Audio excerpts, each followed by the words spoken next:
Haryana professor ఒక ఆయన ఏదైతే కాశ్మీర్లో జరిగినటువంటి ఇన్సిడెంట్కి సంబంధించి కానీ తర్వాత మన యుద్ధానికి కానీ అడ్డదిడ్డమైనటువంటి పోస్టులు పెడితే అరెస్ట్ చేసి 2 కేసులు పెట్టినటువంటి ఉదంతా ఉంది కదా. ఇందులో విచిత్రం ఏంటంటే ఈ అశోక యూనివర్సిటీ ప్రొఫెసర్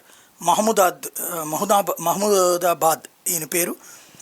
ఈయన గ్రాండ్ ఫాదర్ వీళ్ళ తాతగారు వచ్చేటప్పటికి ముస్లిం లీగ్ ఏదైతే జిన్నా వాళ్ళ పార్టీ నాయకుడట. వీళ్ళ తాత 1957 వరకు వీళ్ళ తాత పాకిస్తాన్ సిటిజనేనట. అక్కడి నుంచినే డబ్బులు వచ్చాయట. ఆ తర్వాతన అక్కడ ఉమెన్ కమిషన్లో వీళ్ళ మా అమ్మ కూడా ఉండేదట. ఆ తర్వాతన అక్కడ పాకిస్తాన్లో బతకడం కుదరక ఆ కుటుంబం అక్కడ ఉన్నటువంటి ఆర్థిక పరిస్థితులు రీత్యా పారిపోయి ఇండియాకు వచ్చింది. ఇక్కడ బతుకుతున్నాడు. కానీ ఈ అయ్యగారి స్పెషాలిటీ ఏంటంటే ఇంత చేసి ఇక్కడ మాత్రం దారుణమైనటువంటి పరిస్థితుల్లో ఉన్నాడు.